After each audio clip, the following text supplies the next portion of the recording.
কে? আরেকবার বলেন তিনি কে? আমার আল্লাহ রহমান খলাকুল ইনসান, তিনি আপনাকে আমাকে দয়া কইরা মায়া কইরা সৃষ্টি করছে। আপনি আমি ইনসান, আল্লামাহুল বায়ান।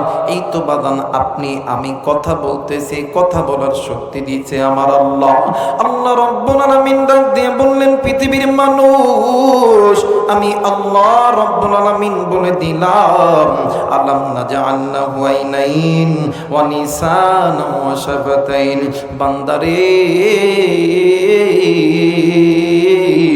তোমার সুন্দর চোখ, সুন্দর কান, সুন্দর নাক, সুন্দর জবান, সব কিছু দিছি আমি আল্লাহ। ফি আইয়ি সূরাতিন মা শাআ রাক্কাবা, এত সুন্দর সুরত, এত সুন্দর বডি ল্যাঙ্গুয়েজ, সব কিছু দিছি আমি আল্লাহ।